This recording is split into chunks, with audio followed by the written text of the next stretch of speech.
terms of mindset changes that have to occur if you're going to be working, and again, it depends on what level you want to work at or are working at within an organization. If you are a manager and you're in the middle of the organization and you have your team and you perhaps have some cross-functional things that you participate in, that's one kind of place that you have to adapt to in terms of the context. That means the politics, that means power, that means the structural side to how that organization works, which influence and determine the choices that are available to you. That versus an external consultant who works at the board level, facilitates the board, and perhaps does some executive coaching for them. It's a whole different ballgame.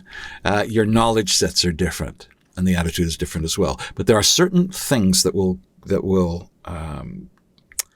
go across these different places where you're working. One of them being this change in attitude from what can I get and how can I improve my position within this, that when you're working with someone else, and whether that's with an individual or with a team, that what you are looking to do is you are looking to serve their interests and needs. You literally are becoming a custodian or guardian for their needs or for their values or for the direction that they're heading in. And consequently, when you are working with people, even if you are in a situation where you're dealing with remedial topics, where you're fixing problems, issues, lack of information, lack of skill or training, we're looking at people in a different way than you might have looked at anyone else. In the 50s and 60s, when the humanistic movement kicked in and they started talking about you must have an unconditional positive regard for your client. Basically, it's at that moment that they left the planet.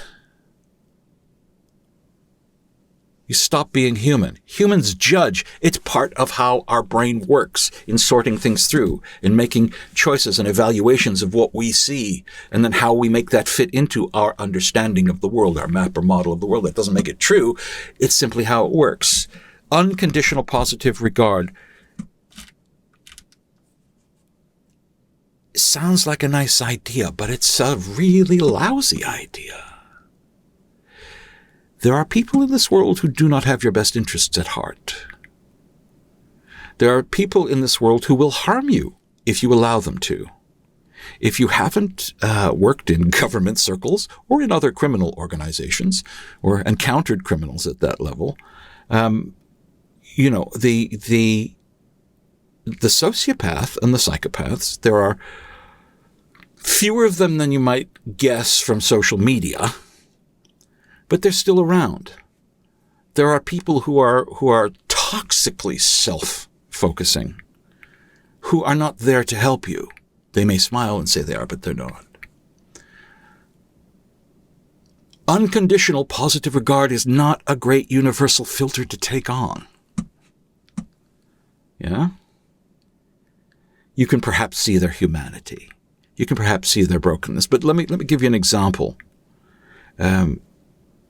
Someone in India was saying that in the place where they came from, they were still having trouble with poisonous snakes, and including cobras and things.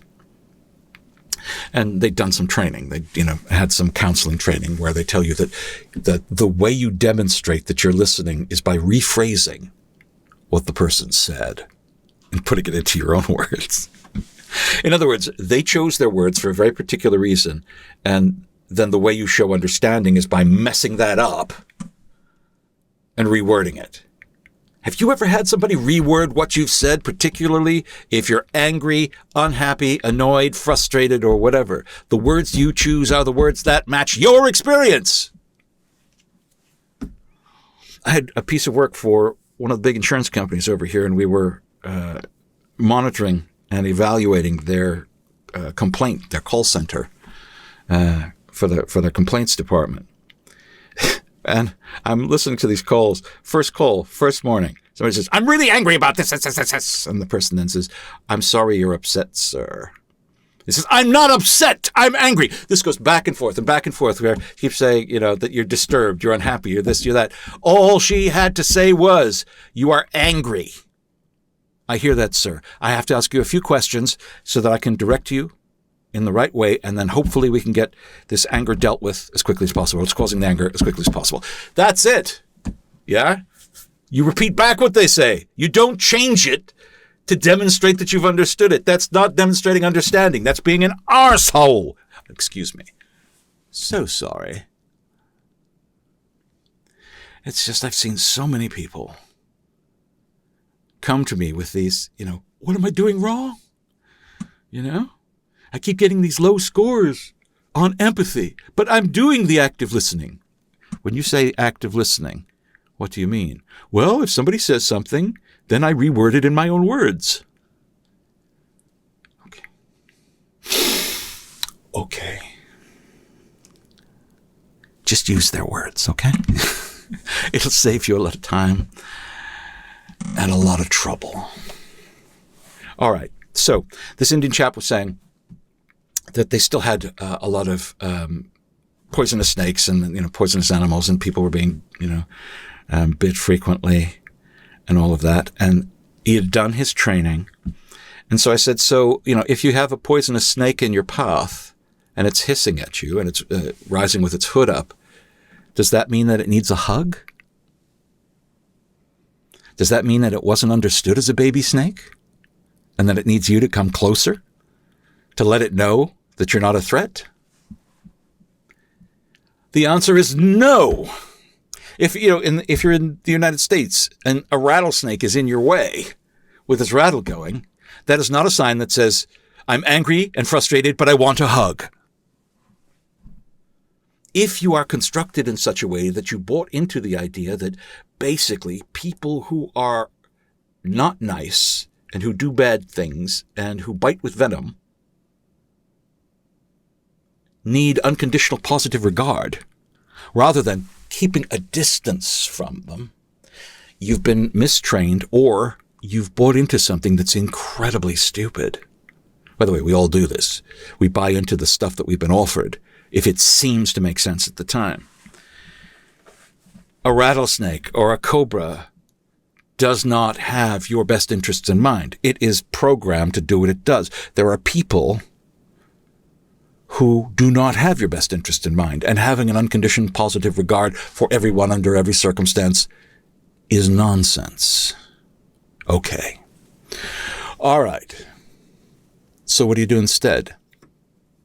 Here, in terms of the mindset, for very senior and expert coaches, is that because our brains are looking for pattern and they're looking for what matches the judgments and decisions that have been made before, instead of going with whatever superficial stuff comes up through how somebody looks or how they present, or as I've told other people, I've made money and gotten work because of shoes that I was wearing, because of a brand new briefcase that I was carrying, very nifty, very expensive. Somebody made a judgment on the basis of that, and hey,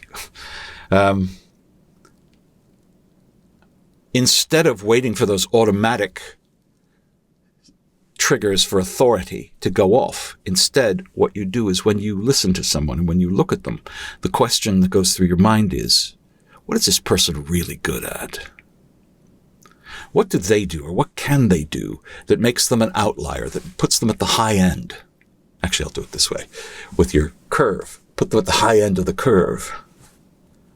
Yeah? Where are they an outlier? Where are they clearly superior? What's their special skill? What's their special ability? So you're looking, seeking out, actively fantasizing if you have to, for what this person is great for and great at. We call it the glimpse of brilliance. Where is it? Yeah? If you can't find one, if you can't find the place where you see something that is shinier than you've seen for a long time, if you can't find something that that person has, which is just amazing, you will judge them the other way. It's how it works.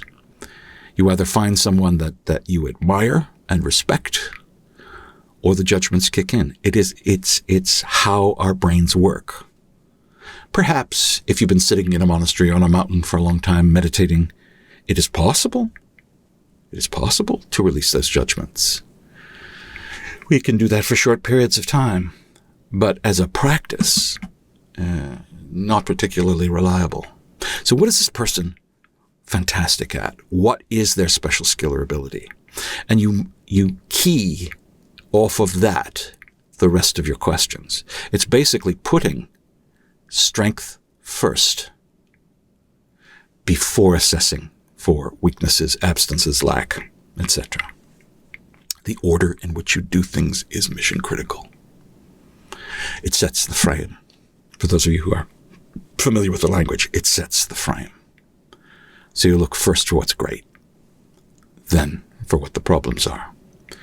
If we're talking about coaching, if we're talking about supervision, if we're talking about mentoring, if we're talking about any sort of interaction where you're going to be assisting another person, rather than unconditional positive regard, becoming the custodian or guardian for that greatness, for that high point in how they move through the world and how they live, much more practical. Plus, you'll find evidence as you go, and you'll find other things as well. You look for that, you'll find more. Okay, so we go for the gold. We go for the great stuff before looking for what's wrong. If you cannot find something that you find admirable, or something that you find cool, or something that you would really like to defend, to bring forward, don't take them on in that function. Just because somebody rolls up does not mean that you have to interact with them, coach, treat, however you want to put it.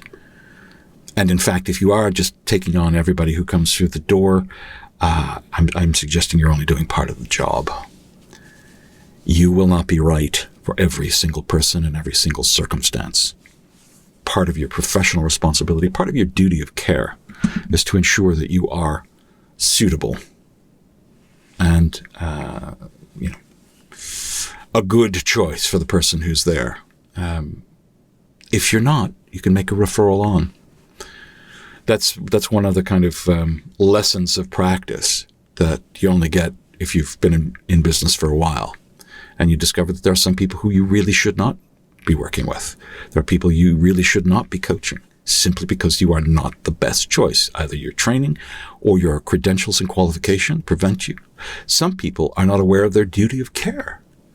In some places and parts of the world, if the client starts talking about addiction issues or alcohol problems, unless you are qualified, medically qualified, you cannot speak with them about that. You're breaking the law if you do.